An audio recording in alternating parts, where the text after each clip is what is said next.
আসসালামু আলাইকুম। গ্রাহকের কমপ্লেনের প্রেক্ষিতে আমরা এই স্পটটিতে আসি।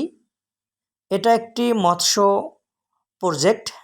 তাদের যে পুকুর পাড় রয়েছে, পুকুরের পাড় বৃষ্টির পানিতে ভেঙে যায়। ভেঙে যাওয়ার ফলে এখানে যে স্টিল পোলটি দেখতে পাচ্ছেন, এটা একসময় পিটিবির লাইন ছিল, পরবর্তীতে পল্লী বিদ্যুতের কাছে হ্যান্ডওভার করে। পোলটির গোড়ায় কোনো মাটি নেই, বিপজ্জনক অবস্থায় রয়েছে, দেখতে পাচ্ছেন। তো এখানে দুইটি পোল আমরা এই অবস্থায় পেয়েছি। পোল দুটি রিপ্লেস করা প্রয়োজন, ইনশাল্লাহ হয়ে যাবে।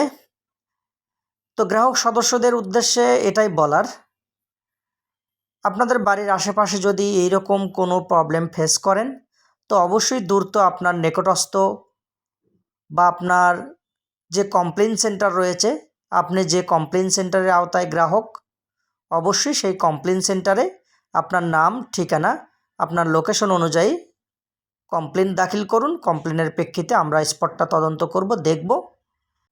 যদি রিপ্লেস করার মতো হয় তাহলে আমরা এটা রিপ্লেস করব। ধন্যবাদ সবাইকে।